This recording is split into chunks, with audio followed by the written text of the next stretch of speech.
The last notes of the wedding march were still echoing through the chapel when I felt it. That familiar knot in my stomach that always appeared at family gatherings. I smoothed down my bridesmaid dress, the pale pink fabric suddenly feeling too tight against my skin. My sister Sarah looked radiant in her white gown, her arm linked with her new husband's as they walked back down the aisle. The guests were all smiles and happy tears, but I couldn't shake the feeling that something was about to go terribly wrong. It always did when our entire family was together in one room. I had spent 26 years trying to fit into this family, and somehow I always felt like I was wearing clothes that didn't quite belong to me. While Sarah had inherited our mother's delicate features and our father's warm brown eyes, I stood out like a sore thumb with my darker complexion and green eyes that seemed to come from nowhere. "You must take after some distant relative," Mom would always say when people commented on how different I looked. But the explanation never felt quite right, and the way she'd quickly change the subject made my chest tighten with unspoken questions. The reception hall buzzed with laughter and conversation as guests found their seats for dinner. I watched my cousins huddle together, sharing inside jokes and childhood memories that somehow never included me. Even though we'd grown up in the same small circle in Chattanooga, I always felt like I was watching their lives through a window rather than living alongside them. My grandmother sat at the head table, her sharp blue eyes scanning the room with the authority of someone who had ruled this family for decades. She had a way of making her disapproval known without saying a word, and tonight, that disapproval seemed to be aimed directly at me. Justin, my boyfriend of 2 years, squeezed my hand under the table as if he could sense my growing anxiety. "You okay?" he whispered, his warm breath tickling my ear. I nodded, but we both knew it was a lie. He'd witnessed enough family gatherings to understand the dynamics at play. How I always seemed to be on the outside looking in. How conversations would shift when I entered a room. How my grandmother's lips would purse whenever I spoke. He'd asked me about it before, but I never had answers that made sense, only feelings that something fundamental was missing from the story of who I was supposed to be. The evening progressed with the usual wedding traditions, speeches that made everyone cry, a first dance that had the older relatives dabbing their eyes with tissues, and enough champagne to loosen tongues and lower inhibitions. I found myself relaxing slightly as the alcohol worked its magic, allowing me to laugh at my uncle's terrible jokes and even join in when the DJ played songs from our childhood. For a brief moment, I felt like I truly belonged here, like I was just another member of this big, loving family celebrating Sarah's happiness. But that feeling was about to be shattered in the most public and humiliating way possible. It happened during the bouquet toss, when all the single women were called to the dance floor. I reluctantly joined the group, more out of obligation than any real desire to catch the flowers. Sarah turned her back to us, her veil flowing behind her like a cloud, and launched the bouquet high into the air. The white roses and baby's breath seemed to float in slow motion before landing squarely in my hands. The crowd erupted in cheers and applause, and for a moment I felt genuinely happy as Justin grinned at me from across the room. But then I noticed my grandmother's face, and my blood ran cold. She was standing near the head table, her face twisted with an expression I'd never seen before. Pure, unadulterated rage mixed with something that looked almost like fear. Her hands were clenched into fists at her sides, and her usually perfectly styled silver hair seemed disheveled, as if she'd been running her fingers through it in agitation. The applause around me began to fade as more people noticed her expression, and an uncomfortable silence started to spread through the room like ripples on a pond. I clutched the bouquet tighter, my knuckles turning white as I tried to understand what I had done wrong this time. Then she spoke, her voice cutting through the silence like a knife through silk. "You're not our blood!" The words hit me like a physical blow, and I actually stumbled backward, the bouquet falling from my numb fingers to scatter across the dance floor. The entire reception hall fell silent except for the soft jazz music still playing from the speakers, creating a surreal soundtrack to the most humiliating moment of my life. Every eye in the room was on me, and I could feel the weight of their stares like a crushing pressure on my chest. My grandmother's words hung in the air, and I knew that nothing would ever be the same again. The silence stretched on for what felt like hours, though it was probably only seconds. I stood frozen on the dance floor, my mind struggling to process what had just happened. Around me, guests shifted uncomfortably in their seats, some whispering behind their hands, while others stared openly at the unfolding drama. My sister Sarah's face had gone pale beneath her makeup, and she was clutching her new husband's arm so tightly that her knuckles were white. The joy that had filled the room just moments before had evaporated, replaced by a tension so thick you could cut it with a knife. I wanted to run, to disappear, to wake up from what had to be a nightmare, but my feet seemed rooted to the spot. My mother was the first to move, rushing toward my grandmother with a look of panic that I'd never seen on her face before. "Mother, please," she said, her voice barely above a whisper but somehow audible in the deadly quiet room. "Not here, not now." But my grandmother wasn't finished. She shook off my mother's restraining hand and took a step closer to me, her blue eyes blazing with an intensity that made me want to shrink into myself. "She needs to know the truth," she said, her voice growing stronger and more determined with each word. "We've been living a lie for too long, and I won't pretend anymore." The words hit me like physical blows, each one driving deeper into my chest until I could barely breathe. I felt Justin's presence beside me before I saw him, his arms sliding around my waist in a protective gesture that I desperately needed. "What are you talking about?" I managed to whisper, my voice sounding foreign and small in the vast reception hall. My grandmother's expression softened slightly, but the determination in her eyes never wavered. "You were never supposed to be part of this family," she said, and I felt something inside me break at the finality in her tone. "Your mother, she made choices that changed everything." The room erupted in chaos as family members began talking all at once, some trying to defend me while others seemed to be taking my grandmother's side. I caught fragments of heated conversations. "How could you say that? And she's just a child, and the truth had to come out sometime."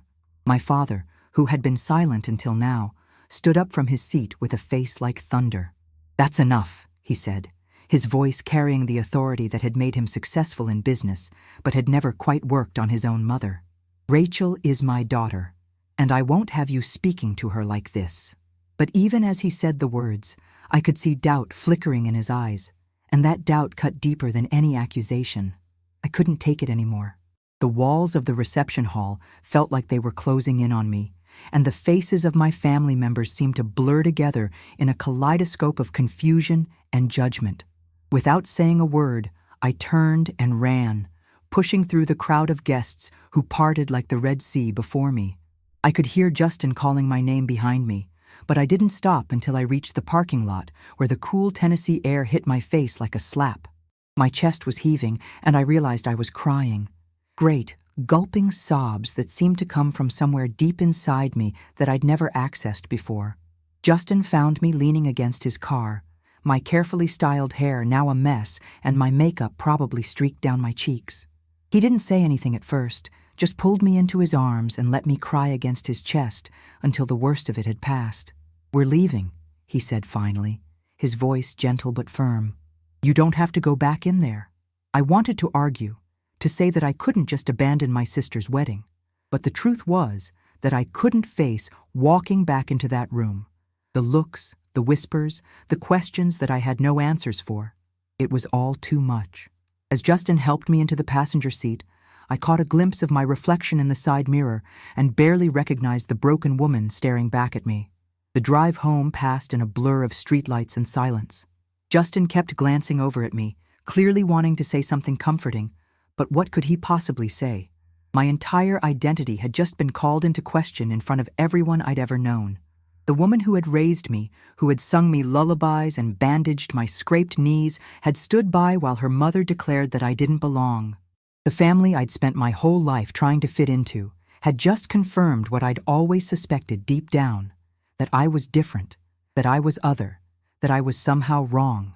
The questions that had always lurked in the back of my mind were now screaming for answers that I wasn't sure I was ready to hear. As we pulled into our driveway, I made a decision that would change everything. "I need to know the truth," I said, my voice hoarse from crying but steady with determination. Justin turned off the engine and looked at me with concern. "Rachel, maybe you should wait until things calm down. Your grandmother was upset, and people say things they don't mean when they're emotional." But I shook my head. knowing with absolute certainty that this was something I couldn't ignore or wish away. "No," I said, meeting his eyes in the dim light from the street lamp. She wasn't speaking out of anger. She was speaking from knowledge, and I need to find out what she knows. The next morning arrived with the kind of brutal clarity that only comes after a sleepless night. I sat at my kitchen table, still wearing yesterday's bridesmaid dress, staring at my laptop screen as I researched DNA testing companies. The irony wasn't lost on me. Here I was, trying to prove or disprove my own existence in a family that had just publicly rejected me. My phone had been buzzing all night with calls and texts from various family members, but I couldn't bring myself to read them. I knew they would either be apologies that felt hollow or explanations that would only raise more questions. The only person I wanted to hear from was my mother, and she had remained conspicuously silent. Justin emerged from the bedroom with 2 cups of coffee, his hair still messy from sleep and his eyes full of concern. He'd stayed up with me for most of the night, holding me while I cried and raged and tried to make sense of what had happened. "You don't have to do this," he said softly, setting a mug in front of me and settling into the chair across the table. "Whatever your grandmother thinks she knows, it doesn't change who you are. You're still the same person you were yesterday."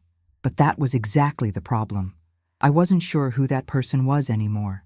The foundation of my identity had been shaken, and I needed something solid to stand on. I clicked through the options on the DNA testing website, my hands trembling slightly as I read about ancestry composition and genetic relatives. The process seemed almost absurdly simple. Spit in a tube, mail it off, and wait for science to tell you who you really are. But I knew that whatever results came back would be anything but simple. They would either confirm my worst fears or raise entirely new questions that I wasn't prepared to face. "I have to know," I said, my voice barely above a whisper. "I've spent my whole life feeling like I don't belong, and now I know why, but I need proof." The doorbell rang just as I was about to place my order, and my heart jumped into my throat. Through the peephole, I could see my mother standing on the porch, her usually perfect appearance disheveled and her face drawn with exhaustion. She looked like she'd aged 10 years overnight, and for a moment I almost felt sorry for her. Almost. I opened the door but didn't invite her in, crossing my arms over my chest in a defensive gesture that felt both childish and necessary.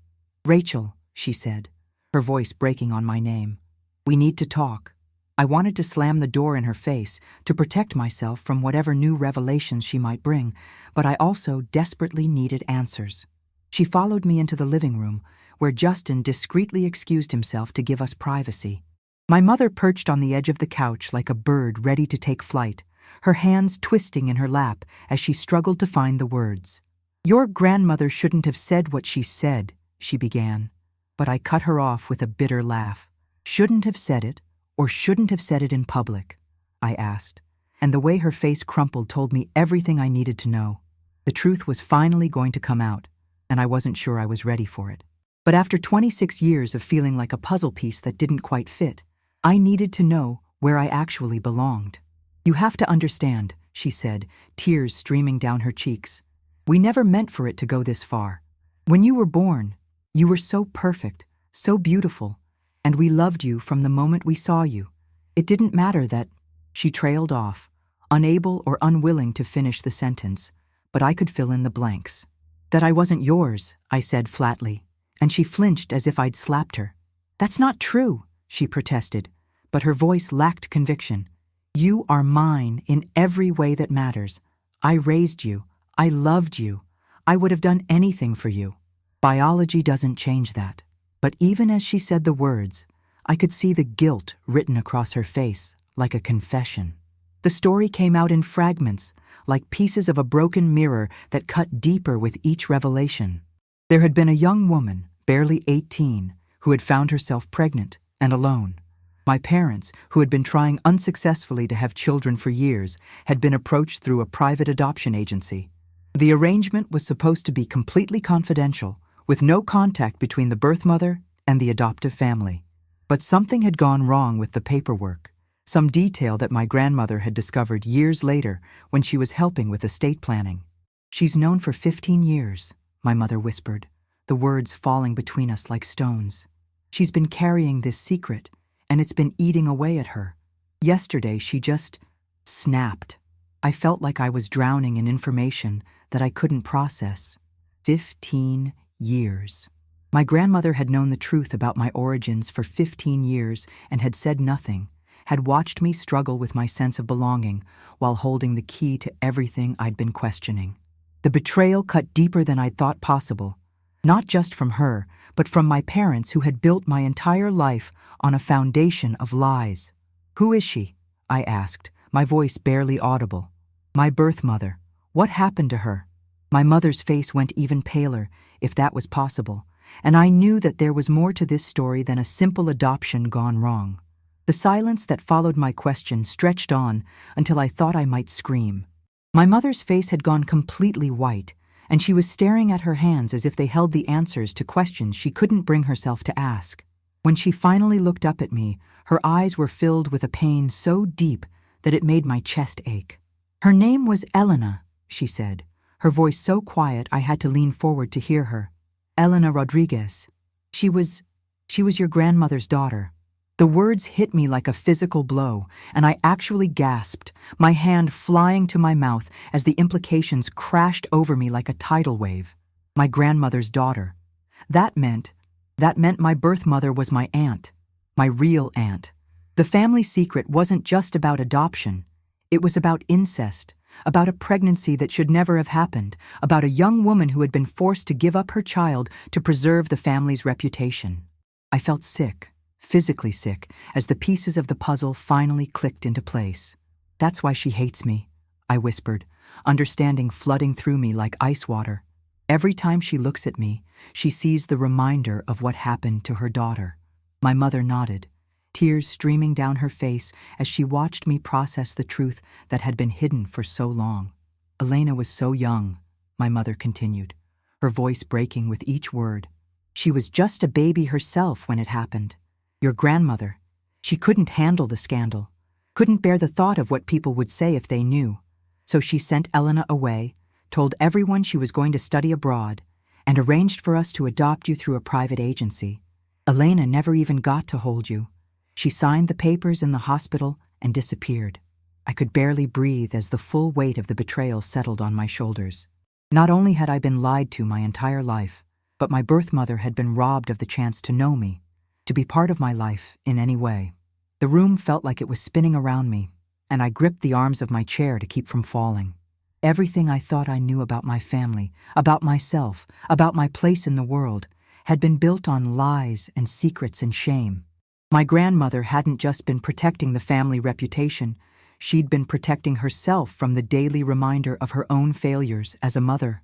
"Where is she now?" I asked, though I wasn't sure I really wanted to know the answer. My mother's face crumpled completely, and I knew before she spoke that the news wasn't going to be good.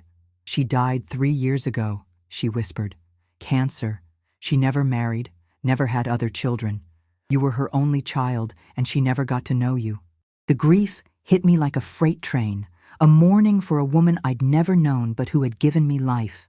I would never get to meet her, never get to ask her the questions that were burning inside me, never get to tell her that I understood why she'd made the choices she did.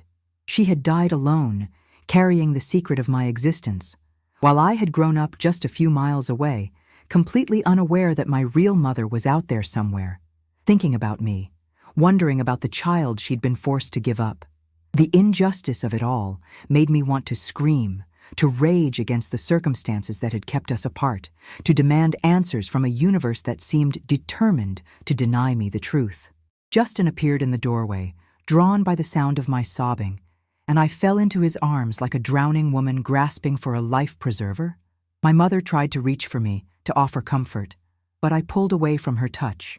How could she comfort me when she had been part of the deception? How could any of them expect me to just accept this and move on as if nothing had changed? "I need you to leave," I said, my voice stronger than I felt.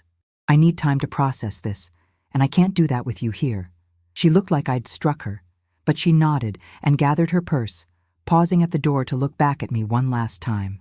"Rachel," she said, her voice thick with tears, "I know you hate me right now, and I understand why. But please remember that we loved you.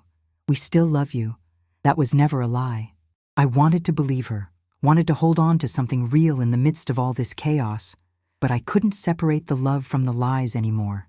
Everything was tainted now, every memory colored by the knowledge that it had all been built on a foundation of secrets and shame.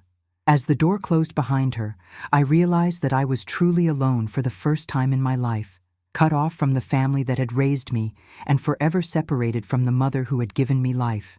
The DNA test kit arrived 2 days later, a small box that seemed to weigh nothing but felt like it carried the weight of the world.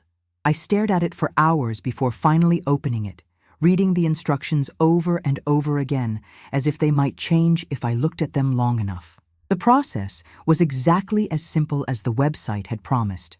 Spit in a tube, seal it up, and send it off to learn the truth about who I really was. But as I sealed the package and dropped it in the mailbox, I knew that whatever results came back would change everything. The question wasn't whether I belonged to this family anymore. It was whether I could ever forgive them for the lies that had shaped my entire existence. The email notification arrived on a Tuesday morning, exactly 6 weeks after I'd sent off my DNA sample, and I stared at it for a full 10 minutes before finding the courage to click the link. My hands were shaking so badly that I could barely type in my password, and my heart was pounding so hard I could hear it in my ears. Justin sat beside me on the couch, his presence a steady anchor in the storm of my emotions. But even he couldn't calm the terror that was coursing through my veins. This was it, the moment of truth that would either validate everything my grandmother had said or prove that our family's foundation was built on something even more complicated than I'd imagined.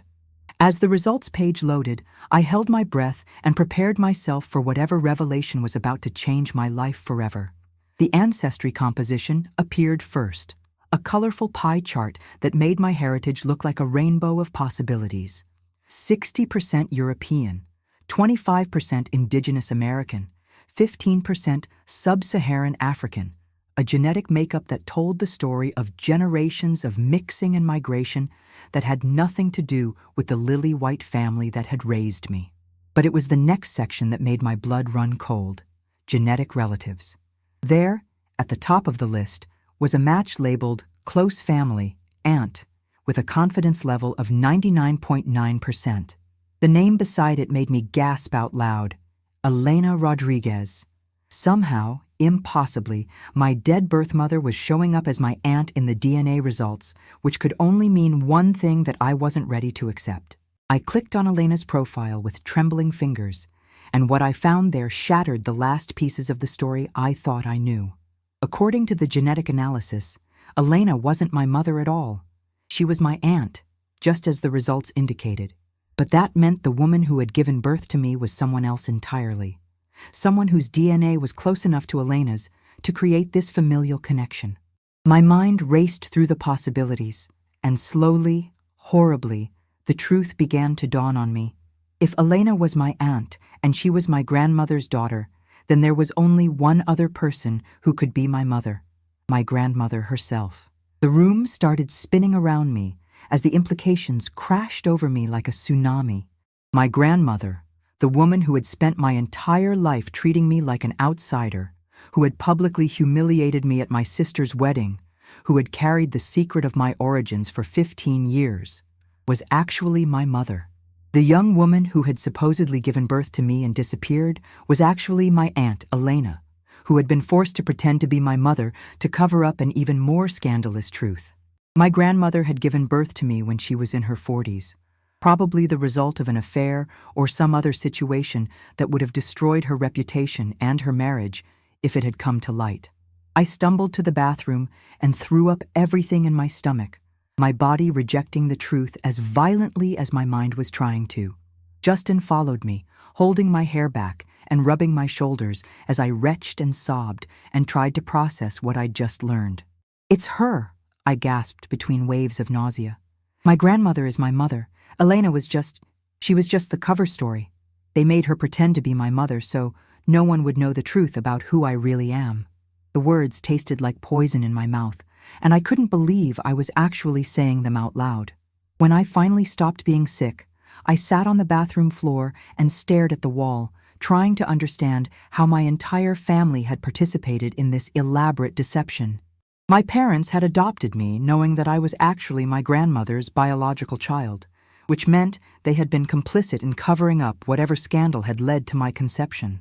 Elena had been forced to play the role of my birth mother, carrying the shame and secrecy until it killed her, while my real mother had gotten to play the role of the disapproving grandmother who barely tolerated my existence. The cruelty of it was breathtaking, and I felt like I was drowning in the weight of all the lies that had shaped my life. I called my mother, my adoptive mother, and when she answered, I could hear the hope in her voice that maybe we could start to repair our relationship. "I got the DNA results," I said, without preamble, and the silence that followed told me she knew exactly what I had discovered. "You knew," I said, my voice flat and emotionless. "You knew she was my real mother, and you let me believe that Elena was the one who gave me up. You let me grieve for a woman who was never even pregnant with me." Her sobs on the other end of the line confirmed what I already knew, that every single person in my family had been lying to me for my entire life. The truth was finally out, but it didn't bring the relief I had expected. Instead, it brought a grief so profound that I felt like I might never recover from it. My real mother had spent 26 years rejecting me, treating me like a shameful secret that she wished would disappear, while I had desperately tried to earn her love and approval. Elena had died carrying the burden of a lie that wasn't even hers to bear, and I would never get the chance to tell her that I understood, that I didn't blame her for the choices she'd been forced to make. As I sat in my bathroom, surrounded by the wreckage of everything I thought I knew about myself, I realized that sometimes the truth doesn't set you free. Sometimes it just shows you how trapped you've always been.